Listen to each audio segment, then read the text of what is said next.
with Pete Fornatale and Jonathan Kitchen. They do a great job covering all of the horses that are racing in the Kentucky Derby. And now Pete's going to join us to talk about what's coming up in the Kentucky Derby. Thanks to our friends at NYRA Bets. Use promo code KSR25. Bet anywhere, any track, anytime. Sign up now. They'll hook you up for Derby with tons of free bets, tons of great promotions. It's the most wonderful time of the year, Pete, and I'm so happy you're here to talk with us on post position day from Churchill Downs, where it was pretty busy. And I'm curious, Pete, did you have any when the names were being drawn? Did you have any audible gasp when a horse was drawn? It wasn't really a gasp so much as a sitting on the edge of the seat and saying, when is this horse going to get in? When is this horse going to get in for Derma Sotogake? This is a horse I definitely would have preferred being a little bit more down inside for this speedy runner. But I try not to sweat the post positions too much, Nick, because it's the kind of thing where trips can just sometimes have a way of working out when you've got the right rider. There's so much chaos and so much that can happen anyway that I don't want to lose too much sleep over a post other than maybe post one. Yeah, and I'm kind of with you on that. Although Derma Sotogake did draw the 17, which now we've got the two fun, easy factoids where no Japanese horses hit the board and no 17 has ever won the Kentucky Derby. So I've heard you say that you are bullish on the Japanese horses this year. Is there any particular reason why that this year might finally be the year that one of them, after having so much success in the Breeders' Cup, finally gets up and hits the board?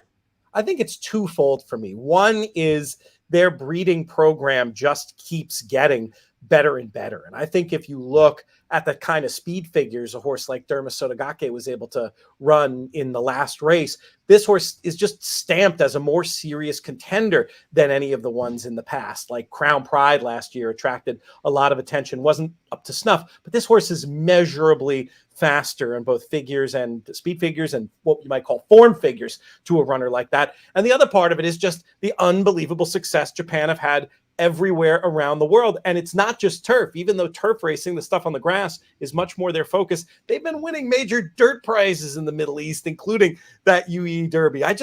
For me, with a lot of those historical trends, I tend to put them aside and focus on what I think we're going to see on the racetrack, these individual matchups on the day. And I really start peeling my opinions off from there. I'm not one to get too lost in the historical stats.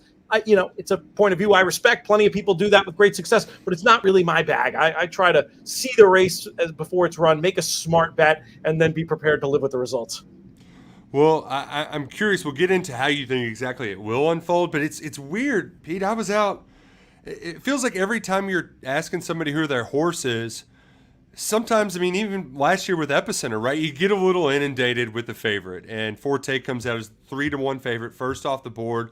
And this is a 2-year-old champion, hasn't lost as a 3-year-old, has been fairly dominant, yet it doesn't feel like anybody's it's the horse to beat anymore. Is there any reason why we see Forte as maybe this flawed favorite that could be vulnerable on Kentucky Derby Saturday? I think it all comes down to speed figures, maybe a little bit the last run. We can talk more about that, but this is a horse who his resume, as it were, if you just look at, what he's done in grade 1 races and being a 2-year-old champion himself, he towers over these horses on paper. What he does not do is tower over them on figures. He is not measurably faster than a lot of his competition. And as a result of that, I think he's a horse I'm not definitely going to be taking him on. As with so many things in gambling, it's really going to depend on the price. If he's some sort of surprise 9-2, 5-1 on the day, I could see getting involved. But at 3-1, at 5-2, I think this is a horse, as a horse player, you're just supposed to take on. Yeah, and I remember the that last Saturday, Bluegrass Saturday in Santa Anita, when Tappet Trice wins and so does Practical Move out at Santa Anita, just kind of hung on there. And I was like, man, if I want to bet Forte, this is the formula to get him at a price. I've yet to go out to the backside and see him as of yet. I'm still kind of weighing my options because Tappet Trice did have an exceptional Bluegrass, really fought off. I thought that horse was done multiple times, Pete. Do you think there's something about something to a horse being battle tested and maybe having to win in a variety of ways? I love to see versatility in terms of running style. I give a lot of extra credit for that. If you see a horse that can win on the lead, can win from just off, and can win from far back, that shows you a horse with like a good mind on him and a good relationship with the rider where the horse is going to listen. And I absolutely love that. I think sometimes these gutsy performances we see, they're awesome. But at the end of the day, in terms of predicting what's going to happen next, you're better off looking at the harder data, the figures, as opposed to trying to like imbue these other characteristics to a horse that they're a winning kind or whatever, especially at this level when they're all so good. I mean, this is the race of the year in North America in many ways. So I'm not going to give the softer factors as much extra credit here as I would in some instances. But again, I'm not necessarily right about that. You know, other people can look at it a different way. That's what's fun about this game, right? We put up our money, back our opinions, and compete. I like to say, there's 100 different ways to skin a cat, just like there is to pick the ponies. And sometimes you just get lucky. I'm sure the person who had Rich Strike last year just rolled the dice and got very lucky.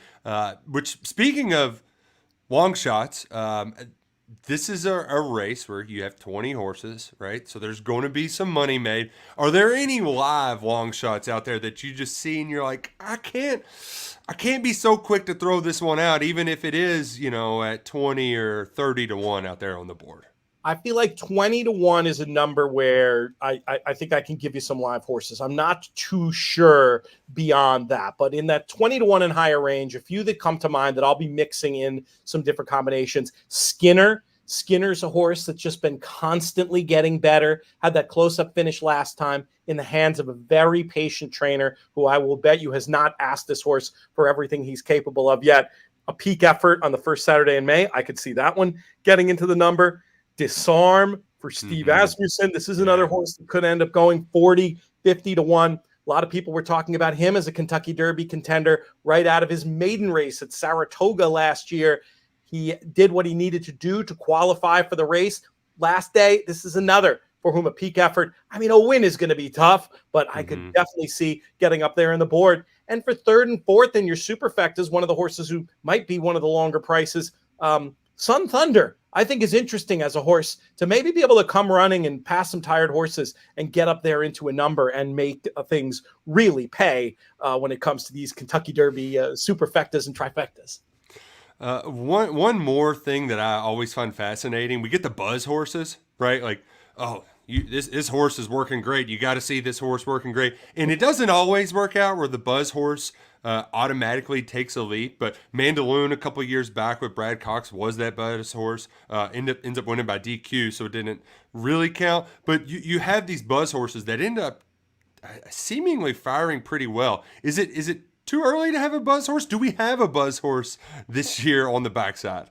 I'm hearing some very good stuff about Angel of Empire and the way he's looked in the morning, with some wise guys even suggesting he could end up dueling for favoritism with a runner like Forte. But I'm absolutely with you. You got to keep your ear to the ground about what's going to happen in these last workouts, because horses tout themselves. I remember going back to the likes of Barbaro and Orb. They were both runners who had that work in their own years, and it sort of, clued in the people who were paying attention that they were going to be ready to outrun their odds. And then you used a fantastic example with Mandaloon. If you remember Mandaloon's last prep race, he didn't look good at all. Oh, he's bad. Yeah, and there was this real question, what are we going to get out of this horse? Well, if you watched him Derby week, you were using him in your bets. Didn't do any good for us who had him on the win end. But hey, that's another story. Oh, gosh. That's tough. Bad memories, bad beats. I'm curious, Pete, you play these pretty well. Is there a bad beat, maybe a Derby bad beat that sticks out maybe more so than the others, or maybe even the best beat from your Derby playing days there have been some gutting ones. I think, though, if I'm looking at this big picture, to have identified the live 18 to 1 shot in Mandaloon, to be completely right and not get paid, that's the one that I think probably sticks with me more than some others. The other really painful beats I remember from the Triple Crown Trail, and this will date me here, but back in 97 with the great Silver Charm, I was just sure he was going to win at Belmont that day, and he made this winning-looking move, and it was the kind of thing where I kept watching that replay that night over and over again, expecting him to somehow hang on. But there came Touch Gold every time in the blue and black to get us on the wire.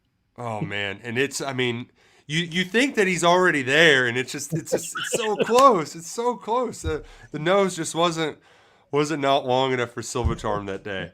Well, before we're going to get into how we think the race might actually unfold, but Pete, I do want you to share with our viewers and our listeners where they can find you, because you're coming to Kentucky and doing plenty of live shows where fans can come out and see you, and they can ask you some questions that maybe I don't touch on today.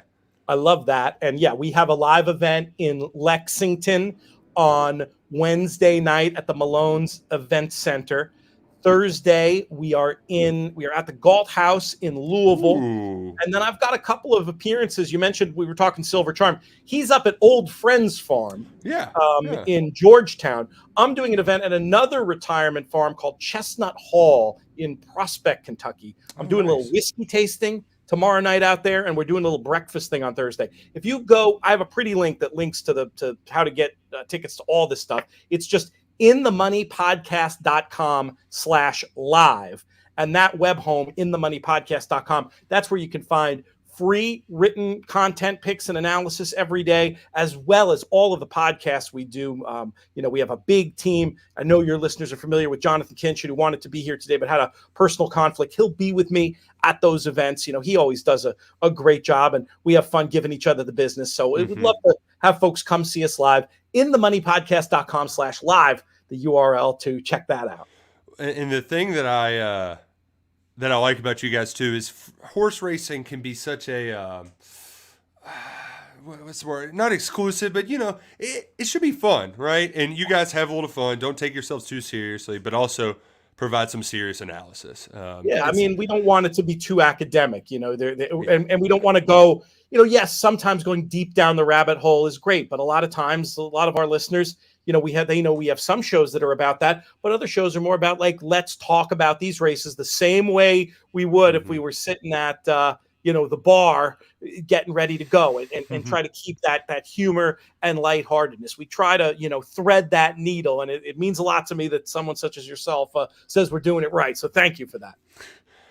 My favorite thing to ask this week. So who's your Derby horse? I bet I'll ask that 100 times and get 50 different answers. So I can't technically get 50 different answers, but that's neither here nor there. Let's get into actual meat and potatoes of how this will unfold, because the other thing that kind of piqued my interest whenever I heard his name called was another Brad Cox horse verifying this number 2 spot, who, ran a great race in that bluegrass, gave Tapit Trice all he wanted, posted some pretty decent numbers throughout his career, and was also a very high dollar horse. So you would think that with its pedigree in its blood, that it's trending in the right direction. Is this a horse that, if it gets a nice little trip, can maybe set up a scenario where you do have a fast pace, unlike a lot of these prep races we've seen so far?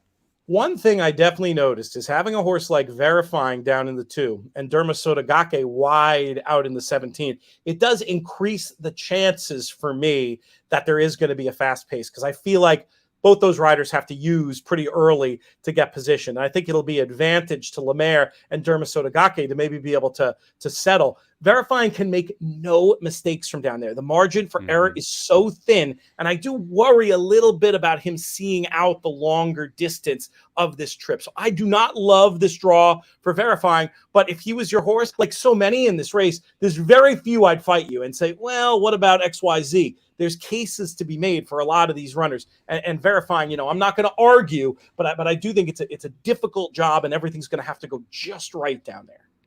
If it does set up to be a fast pace, and I'm not going to say we're having a Rich Strike close, which that was just a masterclass in bobbing and weaving down the stretch, but is there a horse out there that does, specialize in potentially closing the deal on a faster than expected pace in this race?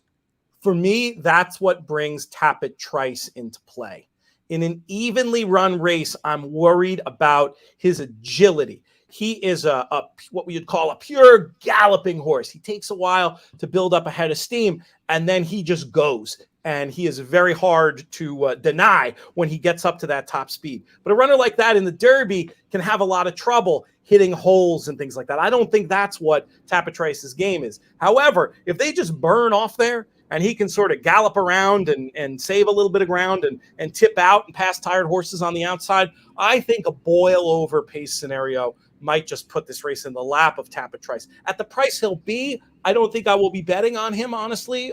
He'd be more of a backup type horse for me, if that. I mean, I think there might be some value trying to oppose him, given my specific view of how this race is going to suit him. But for that question specifically, the meltdown one, the big burning pace, that would be good news for the backers of Tapatrice. So ultimately, how do you see this race unfolding, and who do you think can be the ultimate benefactor? I'm not gonna make you make your pick right now, but if you had to make your pick right now, how do you see this race going down, the 149th running of the Kentucky Derby?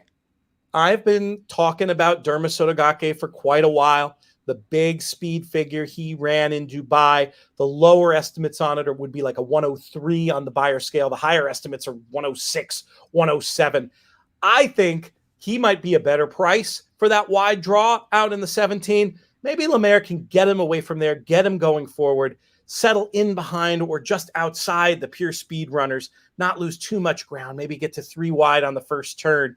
And then from there, get the kind of stalk and pounce trip that he's shown in his earlier races. He's not a one-way speed type. And his jockey, after getting in a pure speed duel in last year's Derby on Crown Pride, he's not going to be eager to make that mistake again. Maybe this outside draw gives him that opportunity to settle and get the job done. Is he the world's greatest value at 10-1? No, I wouldn't say that. This is really a race where I do want to be able to play the board some before making a final answer. But right now, I'm leaning towards Derma Sotogake. I think it could be quite a story with the Japanese winning their first Kentucky Derby.